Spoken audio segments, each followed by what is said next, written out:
So it was evident today that in looking through some of your folders that the process of reading an article, annotating it, making notes and analysing what's there isn't happening as perhaps as much as it should.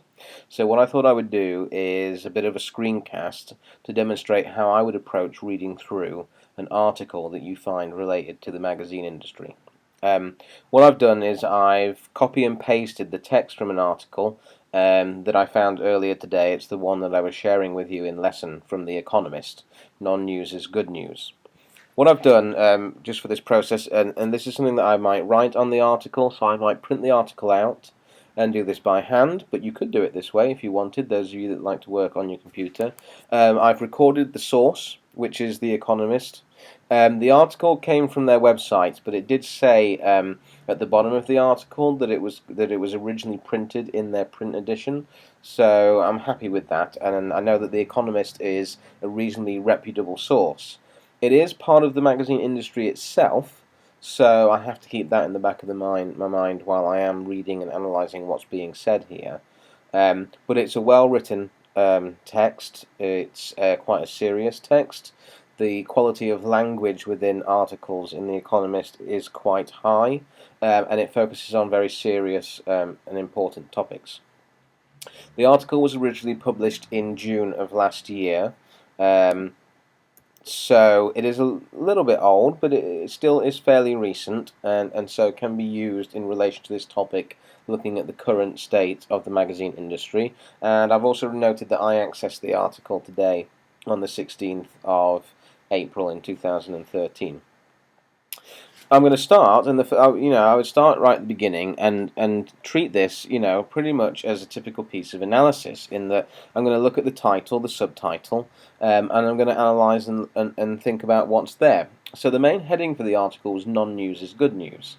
Well, that implies to me that perhaps it's a quiet period at the moment in terms of the magazine industry, and that there's been no major or significant stories to suggest that the magazine industry is in trouble, which is what is often heard, particularly over the last few years, or that actually things are getting that much better.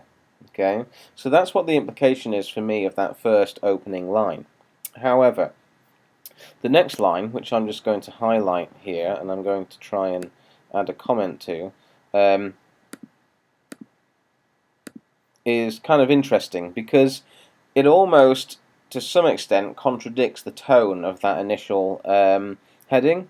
So it says the threat of the internet has forced magazines to get smarter. Now, rather than being non-news, that actually sounds quite positive. So it implies to me that actually what's happened is that the magazine industry is starting to respond far more positively to the World Wide Web. And, the reason that I think it sounds positive is because of the phrase "get smarter" at the end. So this sounds quite positive, and it suggests that the industry is perhaps not in as much trouble as we might think. We being us, the audience. Okay? So there I've made an annotation. I've picked out what is an interesting piece of the text. It made an interesting point. I've just made a note about it. I'm trying to link, in my note, I'm trying to link it back to my knowledge that I have of the topic already. So now I'm going to carry on reading. So it opens with a quote, "Print is dead." Interestingly, it doesn't say where that quote has come from. Now that could be the case that print is dead is quite a common expression. So for me as a teacher, having studied this topic for some time, print is dead is quite a common phrase. But in terms of the interest of the article, it would have been useful to know where that quotation has actually come from. The costly print advertisements that kept magazines and newspapers alive were migrating to the web, where they earned only pennies on the dollar. To publishers it felt as if a hurricane was flattening their business. So we can see, I'm interested in that paragraph. There's not a lot I want to take away from it. It doesn't really tell me a great deal or give me anything particularly nice to quote from. Particularly as, the final line is full of just hyperbole, trying to kind of set and establish the tone of the article. Okay, what I'm more interested in, so as a pointer, I'm interested in more the meat of the text. So usually the first couple of paragraphs aren't always that helpful, and I know that some of you might want to shy away from some heavy reading, but you can't. You can't do that. You have to get into the meat of the article, because it's later in the article that you're going to probably find the really useful material, a good quotation or a useful statistics, something that's going to be helpful to you in terms of writing an essay. The first couple of paragraphs really usually just tend to set the scene, so I really don't want to see you quoting from there. But as the storm has cleared, moving on to the next paragraph, a new publishing landscape has emerged. What was once a fairly uniform business, identify a group of people united by some shared identity or passion, write stories for them to read and sell advertising next to the stories, has split into several different kinds. Interesting, and I can relate that back to my unit if we think about it. So, the storm has cleared, a new publishing landscape has emerged. Well, your most recent essay was about changes to production, and publishing is the process of production that magazines are interested in. So, that to me is suggesting that the industry itself has evolved and the institutions have had to adapt and change. And I'm interested in the end of the paragraph where it says split into several different kinds. So, the paragraph overall is kind of suggesting, I'm just going to highlight it here and insert and add a comment. It's suggesting that perhaps, I might relate this to diagonal expansion. And the reason that I'm going to do that is because of the bit that talks about, it used to be as simple as identify a group and write some stories for them, but it's split into like several different kinds in this landscape. Well, that kind of implies to me that it's not just about publishing stories anymore. And that makes me think then of, well, if they're not just publishing stories, what are they doing? Maybe they are providing other types of content. So this is me then, I'm reading the article, but what I'm trying to do as I read is link what's being said in the article to my knowledge of the main concepts and ideas that we've discussed and explored in the unit. So I'm going to add that annotation there. Hard news is perhaps the hardest to make profitable. It is increasingly instant, constant, and commoditized. As with oil or rice, consumers do not care where it came from. With rare exceptions, making money in news means publishing either the cheap kind that attracts a very large audience and making money from ads, or the expensive kind that is critical to a small audience and making money from subscriptions. Both are cutthroat businesses in which countries many papers are closing. So I know that we focus on magazines, but we can't forget that the magazine industry is part of the print industry. So sometimes there might be a comment or something that is said about news media that actually we might be able to relate that directly to the magazine industry as well. And I think that we can. So if we take the latter half of that paragraph, where it talks about the different models, I think that's quite interesting. It just reinforces our learning. So I'm going to insert a comment there. And let's think about that. So if we're going to try and break that down, I mean, that's quite interesting. So one model for magazines is to publish cheap. So you might think about weekly publications like Women's Own. Now, if you open up a copy of Women's Own, it's going to be filled with ads. Okay? So the magazine is quite cheap. It's published weekly, but it makes its money from ensuring that lots and lots and lots of people buy it, and therefore they will see their advertising. So they're guaranteeing their advertisers lots of people who will actually see their adverts. What we know from what we've studied and discussed is that the magazines that are actually making the most money at the moment and that are being successful is niche magazines. Magazines that target a particular group. Magazines like Wired, for example. Now, Wired both has a very high online digital presence, but it is really, really pushing its iPad version of its text. Now, it can do that in part because a lot of the people that read Wired magazine are interested in tech, so it's very likely that they will have an iPad. Second of all, you need to subscribe then. So, magazines like Wired make more money from subscription models as opposed to advertising. It doesn't mean there isn't advertising in Wired magazine, but what it means is that's not necessarily their primary mode of income. In fact, they make more money off getting people to subscribe and become regular consistent readers of the magazine, that it's about loyalty. So loyalty through subscription. So that's interesting. I don't know if I'm going to take that away as a quote, because I kind of already knew that.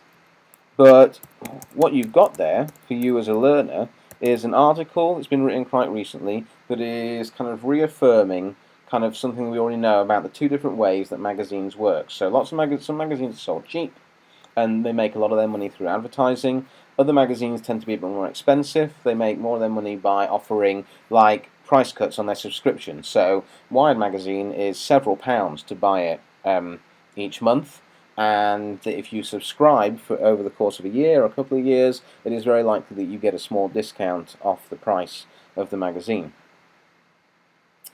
So I'm going to move on just a little bit further. But among magazines there is a new sense of optimism.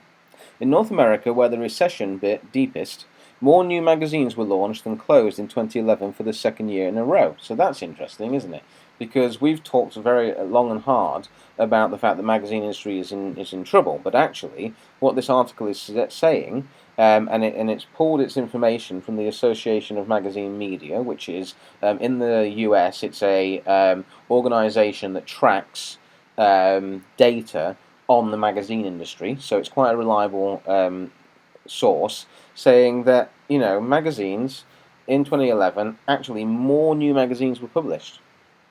So for an industry that's supposed to be in trouble, it actually you would expect it not to be launching new content, but actually it is. The Association of Magazine Media reports that magazine audiences are growing faster than those for TV or newspapers, especially among the young. So it doesn't say why, but maybe there has to be some sort of appeal for magazine-based content. Yeah. Unlike newspapers, most magazines didn't have large classified ad sections to lose to the internet, and their material has a longer shelf life. Above all, says David Carey, the boss of Hearst Magazines. So we've got a quote coming now from somebody who works in the industry for an institution that publishes magazines. Big American publisher. They represent aspirations. They do a very good job of inspiring your dreams. So this quote is quite interesting. So I'm going to highlight this. So we've got a quote from somebody working within the industry.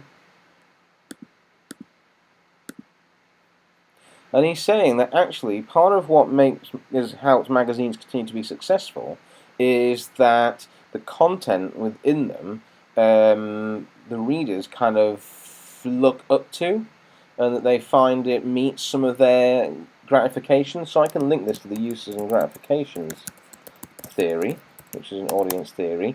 And one of the arguments of the use and gratifications theory is that we look to media to kind of inspire us, to direct us. So we seek inspiration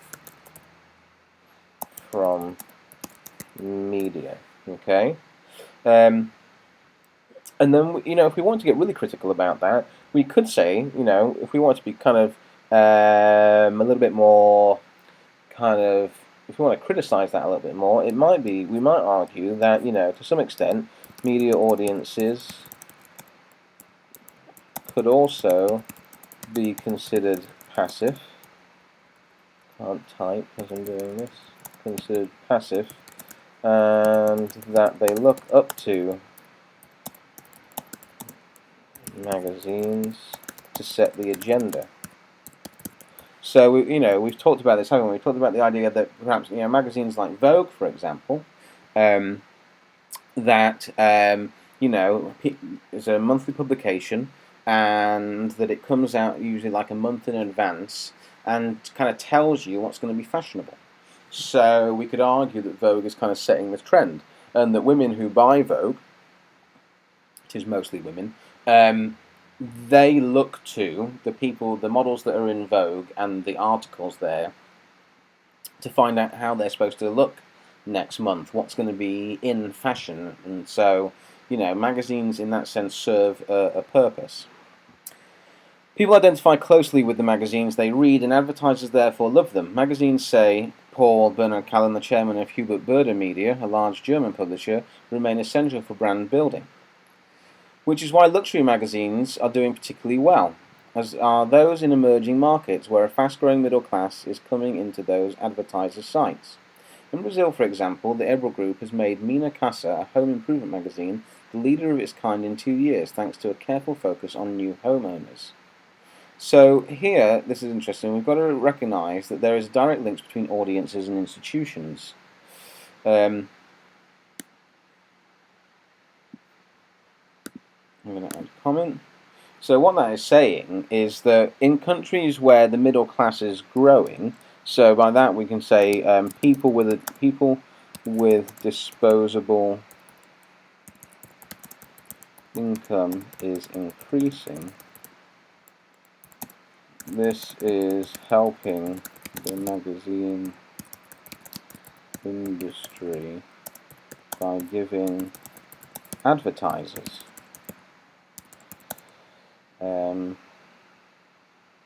whilst those in emerging markets where a fast-growing middle class is coming into those advertisers' sites, giving advertisers a group to market to. Okay, so I hope that makes sense. You can see that there. So these things are not separate; they're connected. So we talk about, when I started the unit with you, we talked a bit about that relationship between the institution and the audience and how connected they are. So what this bit of the article is arguing is that there's a direct connection, that in fact, like luxury magazines that are quite high value, one of the reasons they're succeeding is that globally, so we can link this in perhaps also to globalization, as more and more countries their wealth grows and the middle class of that country becomes bigger, there are more people to market to. So luxury magazines that focus on fashion, home owning, high value cars, things like that. Technology, high value technology like iPads and high end Apple Mac computers and PCs, things like that. These kind of niche areas, these things that are, that cost money, we can market to those people. Those magazines in those areas are thriving because they are able to target people that have got the disposable income to put away on magazines. I'm going to skip down now and move us on a little bit. Back in the United States, the number of ad pages in magazines has dropped for 3 quarters in a row, according to the Publishers Information Bureau, but that is partly cyclical, says Neil Link, the MPA's head. Doesn't account for the growing number of ads in digital form, so more of the advertising is still moving to digital. Once digital ads would have been scant comfort. On the web they are typically worth a small fraction of what they were in print, but tablets such as Apple's iPad could change this. So here we go, this is something we've talked about a lot, that the iPad is going to have a significant impact. So let's just add the note there. I'm going to put like a little star for myself and just remind me it's about impact. And I'm going to put that there. They've been around for only 2 years and most magazine subscriptions on them for less than a year. I think that's something we forget. I mean, there is this almost sense at times when we talk about the iPad that it's like it's just there, but it's only a couple of years old. I know it's into its 3rd version already, but that's because Apple iterates very, very quickly on improving its devices. But it's still a very, very new thing. And then in terms of magazine subscription models on the iPad, so buying magazines like Vogue or Wired or Cosmopolitan, for example, this is still very new. So this is still breaking ground, as it were. MPA suggested measurement standards for advertising on tablets only in April. So this is something that they haven't even really been measuring yet. So we don't know exactly how good the iPad and digital editions of magazines are going to be for advertisers. Yet already, though, it's saying there are signs that advertisers are accepting higher rates on tablets than on the web, because magazines on tablets are more like magazines in print. So that's kind of interesting. So one of the issues that's been over time with web-based, like say a website and advertising on a website, it's difficult for magazine institutions to guarantee that the ads will be there, because for those of us that are quite savvy, that use web browsers like Google Chrome and Google Firefox, we can turn off ads. So you can't necessarily always guarantee that everybody who visits a website are going to see those ads. However, if you convince people to subscribe to your magazine on the iPad, you can bake the adverts in, just like in the print edition. So you're forcing people to actually look at those adverts.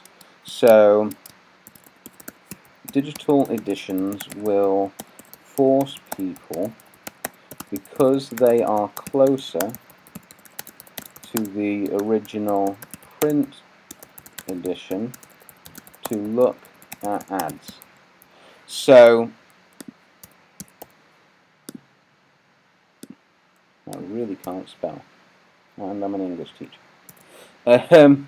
So it can be a well-designed experience, it can be engrossing, but what we're arguing here, and what the article is arguing, so far, for me, just to kind of think about this is the most important and valuable quote so far for me. It doesn't mean there won't be another one that I want to take away, but this links directly into the focus of our unit. So one of the main areas that we've looked at is the impact that technology is having on the industry.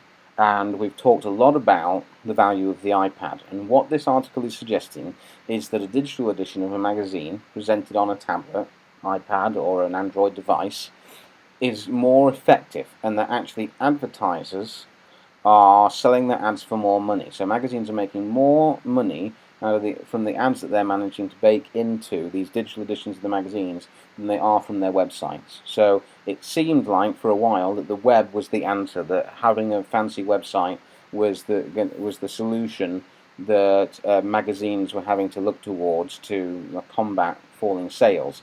But maybe the solution is going to be in digital editions, actual editions of the magazine, but made for a digital format, like on a tablet.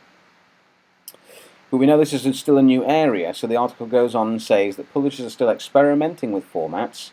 Some are a little different from their print versions, while others are more interactive, perhaps too much so. Hearst Cosmopolitan launched the digital-only Cosmo for Guys, which purports to shed light on feminine psychology for baffled males. An early issue includes 3D models of sexual positions they could rotate to view from every possible angle. Who says glossy mags aren't educational? So there's a bit of humour in the article there, but I mean, while they're a bit cynical about what Cosmo for Guys is kind of doing there in terms of its content, the fact that a magazine could offer 3D modelling of a product, along with a host of other media, obviously, things that we've talked about like video and audio, it suggests that what can be offered in terms of content is a richer experience. So, baking in richer media. By richer media, I simply mean media that isn't just words. So sometimes we use the phrase rich media to mean things like they're audio visual. Baking in richer media to the text, to the magazine, I should say, would be clearer. But the wiser publishers are finding ways to rely less on advertising. They are looking to make more, not only from subscriptions, but also from other sources. Today you need 5 or 6 revenue streams to make the business really successful, says Mr. Carey. Spurred by necessity, enabled by technology, magazines innovate in ways they never dreamed of years ago. So there's something about innovation here. Yeah, that's quite important. So, we talked about how have processes changed? Processes, well, it's about innovating. Yeah. Being creative. What else a magazine can do besides sell copies depends on its audience and subject matter. Many are turning themselves from mere carriers of ads into marketing service companies, giving their advertisers a range of new ways to reach readers. Travel magazine websites can track if their readers end up buying the holiday packages they write about and then take a cut. I count that as advertising, says Mr. Callan. What many people call advertising is definitely declining, but advertising in the broader sense isn't. Other commercial branchings out include a growing range of conferences or celebrity events. The licensing of magazines' names to products such as cosmetics and tie-up deals and coupon websites such as Groupon. So we can see here what we've talked about, is in this area of marketing, thinking marketing and expanding into other areas. So using networks, linking them up, tying their brand name in with a particular line of cosmetics, or using a service such as Groupon and then giving the coupons away. So different ways of drawing in. Now that's not actually, to me, in my mind, that's not actually that innovative, because the idea of giving stuff away like freebies and things like that, or linking in with other services, actually has been happening in the magazine industry for a while. Just it's usually happened on the front of the magazine or inside. So maybe there's been like a free voucher inside, or there's been something attached to the front. Successful new magazines have been launched on the back of TV programs. Now this, is particularly huge. And here, we've got reference to our own BBC's Top Gear. It is one of the most successful magazines that is out there. So this tie-in with other media, which we recognise as a part of synergy, which is another one of our key ideas, is having a significant impact, on the selling of magazines. There are also more esoteric business models. Monocle, a global magazine for the insufferably stylish, claims that the online radio channel it launched last autumn has been profitable from the start, since normal commercial radio stations never deliver the kinds of listeners its high-end advertisers want. The Activist, an American iPad magazine that publishes one long piece of narrative journalism each month, says it makes money largely because it licenses its iPad publishing software to other people. So, what we're seeing from here in this paragraph is that magazines are having to be very creative and adapt to wholly different forms and methods of making money through engagement with readers. Okay? So the landscape has really, really changed. Quite significant. Can't spell wholly. Holy. There we go. So, what we're seeing there is, like launching of a radio channel. So we're talking about diagonal expansion. I should add that on. Let me add that on here. So, diagonal expansion into other media. Licensing its software. So there's an interest, like from a very nerdy kind of tech end of things. So we've got a magazine that has, put together a particular sort of like iPad magazine that you can buy, and then the software it uses to publish it. Because making the magazine for an iPad is not as straightforward as scan all the pages of your magazine and then you've got an iPad version. Literally, like most of them, they've had to build like an app from in which you can subscribe to the magazine. So, these companies then are selling on the software they've used, the way they've put that app together. They're able to sell on that software to other companies, so they'll use it. Okay, we've got the final paragraph, which has a subheading. So it says loyalty is lucrative. Well, we've known that, haven't we? We've talked about loyalty before, so let's just highlight that there. We know this. Loyalty is very important. Okay. The ability of magazines to inspire fierce loyalty among readers means there are also lots of small-time quirky successes. XXI, a French quarterly of long-form reportage, is profitable despite carrying no ads, not putting its text online and being sold only in bookshops. It seems to capitalise on French intellectual traditions and the concentration in Paris of voracious readers. So from that I'm kind of taking that magazines that are doing well are still niche, so niche is the way to go, and they know their readers well, and they put the content together specifically to meet their readers' needs. So in the case of this XXI, this French quarterly, well, some of you might have been to Paris, some of you might have not, but I mean, you're thinking about cosmopolitan area, people are out and about all day, they want to pick something up to read, they probably want to read something of decent quality, and so here's a magazine that is offering them that, and to their benefit, they're not doing it with ads, which, for me personally, I think ads are awful. I can't stand to have to look at them, so I probably would find that quite interesting too. And be happy to pay the money for it if I don't have to look at advertisements for makeup and clothes. And in close contact with nature is another print-only holdout with a circulation of 1 million after 7 years.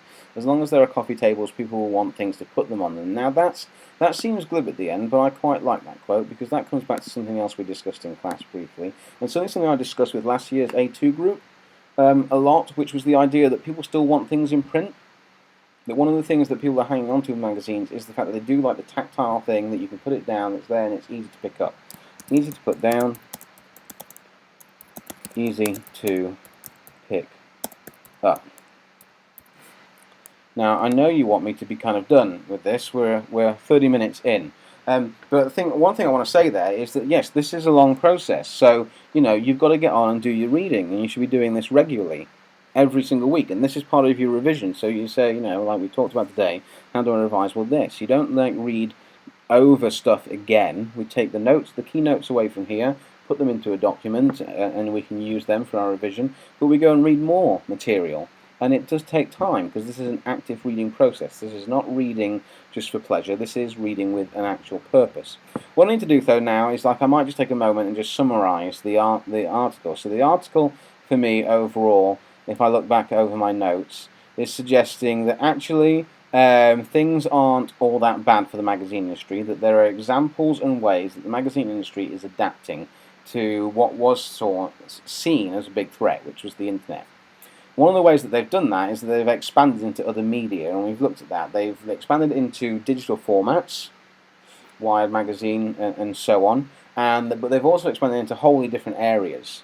So into radio, they've expanded into technology in terms of making apps and sharing that material, but some haven't. So at the very end of the article, it talked about how some are just focusing very much on niche readers and meeting those readers' needs. So we can see that as a trend, niche magazines and targeting a small group of people continues to be an effective way for magazines to continue to be successful. One of the other things that I picked up from the article, and I think was a really, really important point, came partway through, was that in terms of the way they're using those technologies, it's about the baking in of richer media, and that the digital formats that they're using offer innovative and creative ways of providing content for their consumers. And as we know from our understanding of the unit, that is what consumers want. Convergence is exceptionally important, and that audiences have come to expect a variety of media in one space on their mobile device, and that through digital editions, through launching magazines like Cosmo for Guys or Wired's iPad version, they are able to offer that experience. So that came out as being quite important to me from the article. So diagonal expansion, expanding into different areas to target specific groups and audiences, a concentration on niche audiences, on small groups, and making the most of mobile digital formats, particularly the iPad and what that offers in terms of baking advertising in and guaranteeing advertisers views of their ads from their readers. And with that, I'm going to finish there. I hope that you find that helpful. So your homework this week is to go away and find 2 or 3 articles that you can analyse. I will not accept this article as one because I've done it for you. So you can certainly take the notes away from this, but I won't accept it as one of your homework pieces. You've got to go and find something else. But 3 pieces, and I want to see them annotated. I want to see your notes. I want you to have summarised the article, and I want to hear you talk about it and show me that you know something about the unit, other than what we've kind of covered in class or from your original case study. You've got to broaden your knowledge. Your knowledge has got to widen and grow if you're going to go into that exam and be successful.